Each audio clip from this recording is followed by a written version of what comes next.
Drinking water can not be too pure. Drinking water can not be too pure. Turn into affirmative sentence. তার মানে এটা নিশ্চয় negative সেন্টেন্সে আছে এবং আমাদেরকে হ্যাঁ বাচকে চেঞ্জ করতে হবে। যে কোশ্চেনটা দেওয়া আছে তার বাংলা মানে জলের বিশুদ্ধতা কখনোই বেশি হতে পারে না। জলের বিশুদ্ধতা কখনো বেশি হতে পারে না, এটাই করতে হবে, না বাচকে করতে হবে। এটা এটাকে অ্যাফার্মেটিভ হ্যাঁ বাচকে করতে হবে। এটাকে হ্যাঁ বাচকে করতে হবে, না বাচকে দেওয়া আছে, হ্যাঁ বাচকে করতে হবে।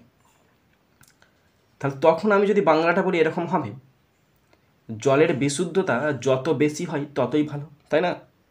মানে এখানে বলা আছে জলের বিশুদ্ধতা কখনোই বেশি হতে পারে না, তার মানে জলের বিশুদ্ধতা যত বেশি হয় ততই ভালো, ততই মঙ্গল, তাই না? তো যদি আমি ইংলিশটা লিখি তো এভাবে হবে ইংলিশটা, জলের বিশুদ্ধতা মানে মানে ড্রিঙ্কিং ওয়াটারের বিশুদ্ধতা। তাহলে ড্রিঙ্কিং ওয়াটার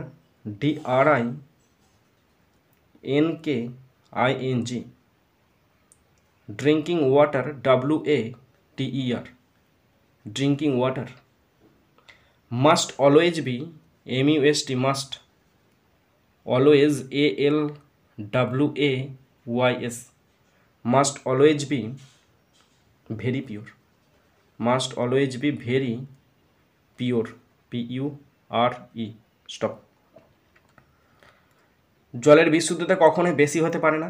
ড্রিঙ্কিং ওয়াটার পানীয় জল must always be very pure, অবশ্যই অবশ্যই বিশুদ্ধতা হবে, মানে বিশুদ্ধ হবে।